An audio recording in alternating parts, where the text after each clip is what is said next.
Hello friends, welcome back to my channel Holmes cooking with Soma. আজকে কাঁচা tomato আর শিম দিয়ে গরম ভাতের সঙ্গে খাওয়ার জন্য একটা দুর্দান্ত স্বাদের রেসিপি আপনাদের সঙ্গে শেয়ার করব। আজকের রেসিপি আপনাদের ভালো লাগলে চ্যানেলটিকে সাবস্ক্রাইব করে ভিডিওটিতে একটি লাইক করার অনুরোধ রইল। কাঁচা টমেটোর এই রেসিপি তৈরি করার জন্য আমি বড় সাইজের 4টে কাঁচা টমেটো, কিছুটা শিম, 4টে কাঁচা লঙ্কা আর কিছু রসুনের কোয়া নিয়ে নিয়েছি। প্রথমে শিমগুলোকে কেটে নিলাম। শিমগুলোর শিরাগুলো ছাড়িয়ে বড় শিমগুলোকে 3 টুকরো আর ছোট ছোট শিম যেগুলো আছে সেগুলোকে 2 টুকরো করে এইভাবে সমস্ত শিমগুলোকে কেটে নিলাম। এখন টমেটোগুলোকে কেটে নিচ্ছি। আর টমেটোগুলো যেহেতু সাইজে একটু বড় আছে তাই টমেটোগুলোকে 6 থেকে 8 টুকরো করে কেটে নিচ্ছি। পাতলা পাতলা করে টমেটোগুলোকে কেটে নিতে হবে যাতে সেদ্ধ হতে সুবিধা হয়। এইভাবে সমস্ত টমেটোগুলো আমি কেটে নিলাম। এবার তৈরি করে নেব একটা মশলা। তার জন্য একটা মিক্সিং জার নিয়ে নিয়েছি আর তার মধ্যে দিয়ে দিচ্ছি ছোট চামচের 1 চামচ কালো সর্ষে, 1 চামচ সাদা সর্ষে, হাফ চামচ গোটা জিরে, 2টো কাঁচা লঙ্কা আর সামান্য পরিমাণ নুন। প্রথমে জল না দিয়ে এরকম একটা পেস্ট তৈরি করে নিলাম। তারপর এর মধ্যে অল্প পরিমাণে জল দিয়ে ভালো করে একটা মিহি পেস্ট তৈরি করে নিলাম। চলে এলাম রান্নার পদ্ধতিতে। একটা কড়াই গরম করে তার মধ্যে ছোট চামচের 2 চামচ তেল দিয়ে দিলাম। তেলটাকে ভালো করে গরম করে নিয়ে প্রথমে আমি টমেটোগুলোকে ভেজে নেব। টমেটোগুলো দিয়ে তেলের মধ্যে বেশ কিছুক্ষণ নাড়াচাড়া করে নিলাম। তারপর এটাকে ঢাকা দিয়ে মিনিট 2 সময় ধরে টমেটোগুলোকে ভেজে নিলাম।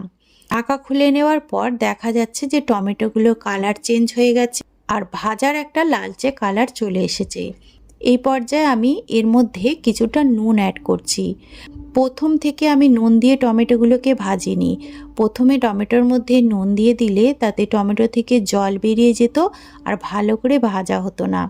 তাই 50% মতো টমেটোগুলোকে ভেজে নেওয়ার পর তারপর নুন দিয়ে আবারও ঢাকা দিয়ে টমেটোগুলোকে বেশ ভালো করে ভেজে নিতে হবে। মিনিট 5 সময় ধরে টমেটোগুলোকে আমি ভেজে নিয়েছি। এইভাবে ভেজে সমস্ত টমেটোগুলো তুলে নিলাম। এখন আবার ওই কড়াইয়ের মধ্যে ওই একই ছোট চামচের 2 চামচ তেল দিয়ে দিলাম।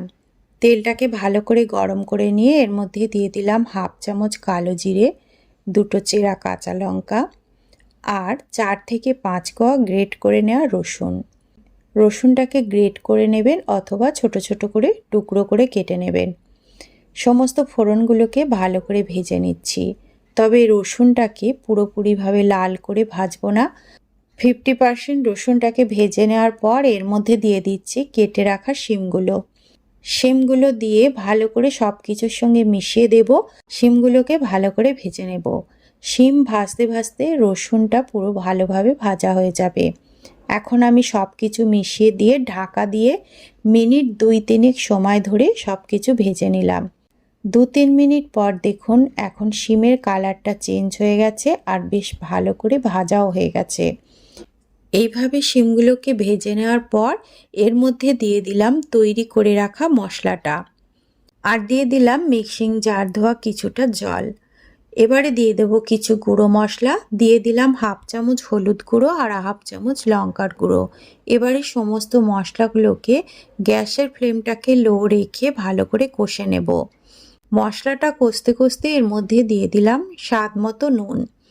টমেটো ভাজার সময় নুন ব্যবহার করেছি তাই এখানে একটু বুঝে নুনটা ব্যবহার করতে হবে। এখানে যেহেতু সর্ষে দেওয়া আছে, মশলা বেশি কষলে তেতো হয়ে যেতে পারে, তাই মশলার জল শুকিয়ে যাওয়ার পর এর মধ্যে দিয়ে দিলাম পরিমাণ মতো জল। জলের পরিমাণটা এখানে একটু বেশি ব্যবহার করতে হবে, কেননা কাঁচা টমেটো সেদ্ধ হতে একটু সময় লাগে। জলটাকে দিয়ে ভালো করে মিশিয়ে দিলাম। তারপর ফুটে ওঠা অবধি অপেক্ষা করলাম। জল ফুটে ওঠার পর এর মধ্যে দিয়ে দিচ্ছি ভেজে রাখা টমেটোগুলো। ওপরে টমেটোগুলোকে এইভাবে ছড়িয়ে তারপরে ঢাকা দিয়ে লো টু মিডিয়াম ফ্লেমে রেখে 5 থেকে 7 মিনিট মতো কুক করে নিলাম। এখন দেখুন তরকারির জলটাও টেনে নিয়েছে আর টমেটোগুলো ভালো করে সেদ্ধ হয়ে গেছে, শিমও ভালো করে সেদ্ধ হয়ে গেছে। সব কিছু ভালো করে একবার মিশিয়ে দিলাম। মিশিয়ে দেওয়ার পর এর মধ্যে দিয়ে দিলাম বেশ কিছুটা পরিমাণ ধনেপাতা কুচি। একদম প্রথমে ফোড়নে রসুন আর এই শেষে ধনেপাতা কুচিটা দেওয়ার জন্য এই তরকারিটার মধ্যে একটা ভীষণ সুন্দর স্বাদ ও গন্ধ হয়। সব কিছু মিশিয়ে দিয়ে যাতে ফ্লেভারটা ভালোভাবে মিশে যায় তার জন্য ঢাকা দিয়ে আরও মিনিট 2 মতো লো ফ্লেমে কুক করে নিলাম। তৈরি হয়ে গেল কাঁচা টমেটো আর শিম দিয়ে একটি দুর্দান্ত স্বাদের রেসিপি। আজ তাহলে এই পর্যন্তই, দেখা হবে পরবর্তী রেসিপিতে। ধন্যবাদ।